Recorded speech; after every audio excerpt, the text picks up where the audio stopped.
A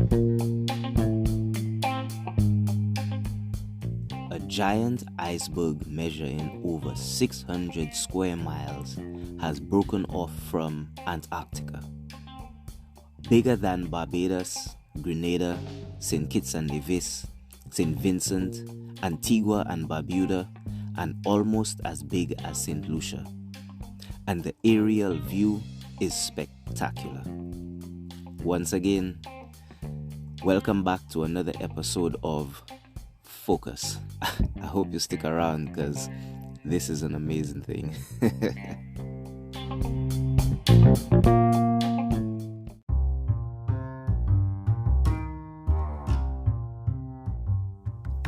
Giant iceberg breaks off from Antarctica, and the aerial view is spectacular. A 600-mile iceberg broke away from an ice shelf, but scientists say the event is not related to climate change.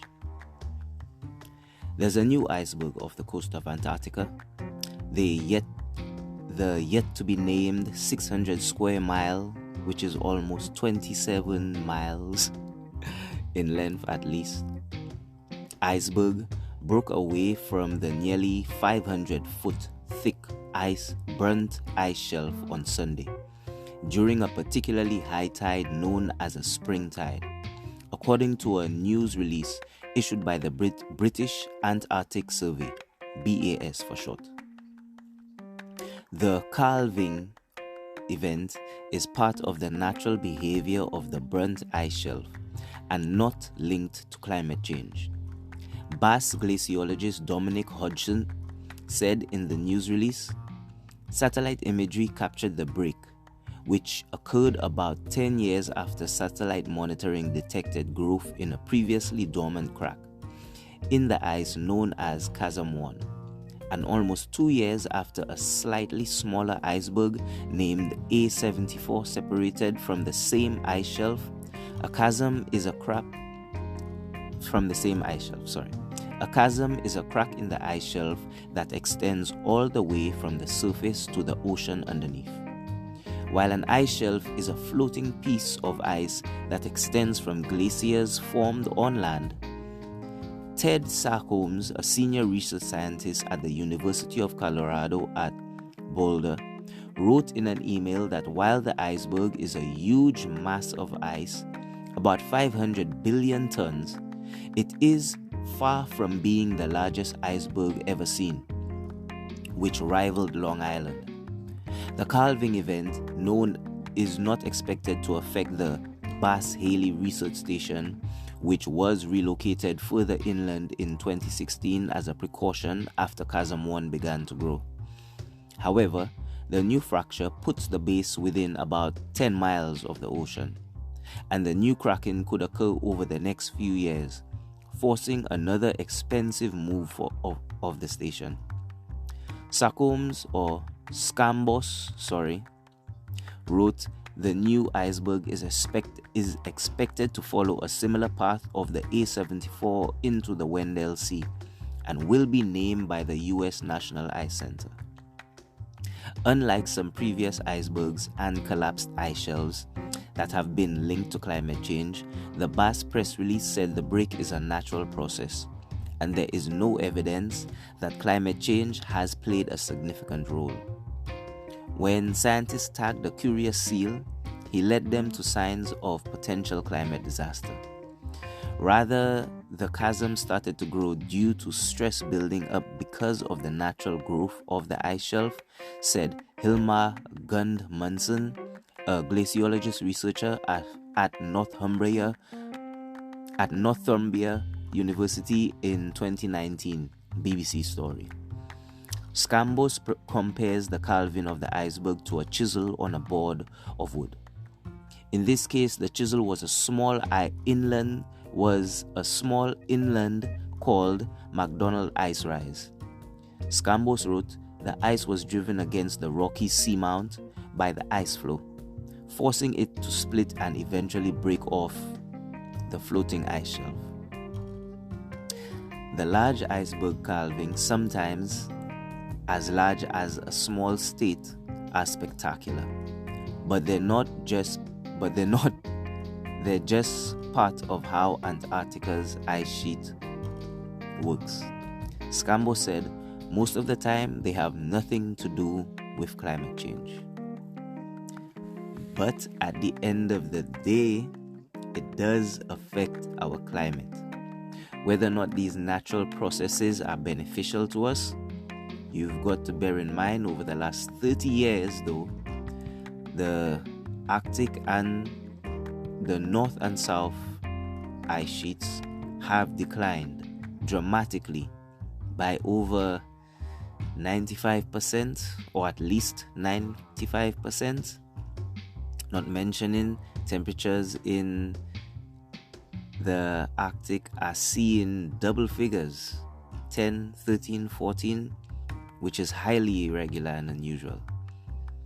But once again, like I said, Earth is amazing. Not only the places, not only the people, I mean, it's in itself. What it does, how it changes, how it rearranges its own makeup. Earthquakes, snowstorms, landslides. Mother Nature is a marvel in itself. Once again, welcome back to another episode of Focus. And thanks for sticking in and staying around and sparing me a moment of your time. Take care once again and have an amazing day. And if it's not, there's still plenty of time to make that happen.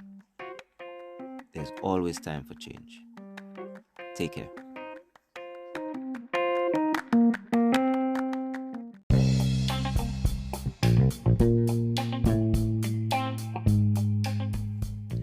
Okay.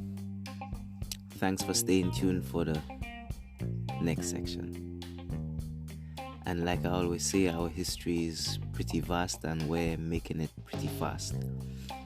And from the Jurassic era to now and the millions of years that has transpired in between, in the grand scale of it all, the way our amazing planet has changed and rearranged itself is amazing. A 600 square mile iceberg has broken off. Like I said, almost the size of a small island. Apologies. But the fact that this is a natural process, as they say, with no relation to climate change whatsoever, even the scale of such an event, like I mentioned before, at least 27 miles long, nothing but white, nothing but ice. Obviously, it's not going to drift too far or too fast, and the effect it's going to have on the general sea temperature when it drifts is, to a degree, with all our climate models, and now with the new conception of the new AI nation.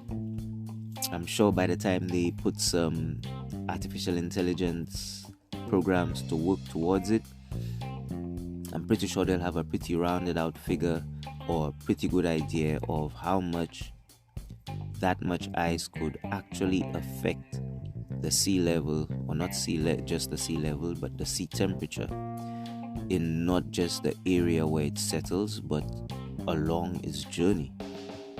Needless to say, it is going to raise the temperature around the waters, ever so slightly. But what if we could recreate that ice? What if we could refreeze the Arctic? I know it sounds amazing, right? But like I said, only on this planet. I've got to love it. Not just the people, not just the places, but I mean what we can do with it, what we have done with it, and oh my goodness, what we could eventually do with it. Check out and stay tuned for the next story where a UK startup says it can refreeze the Arctic. Like I said, our history is pretty vast, and I always promise to keep it pretty brief because we're making it pretty fast. Once again, thanks for tuning in to another episode of Focus. Stay tuned for the next episode, and thanks for staying interested. And once again, since it's still January, Happy New Year, and I wish you all the best with many blessings. May everything you truly want come true, so long as it's not to the detriment of society. I mean, Oppenheimer. Whew. Anyway, take care.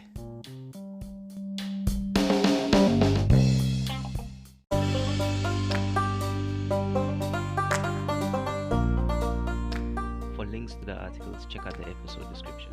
If you want to leave a comment, check out the trailer description for the email address. For topics like these and more, check out future episodes. Like I said, the world is an amazing place.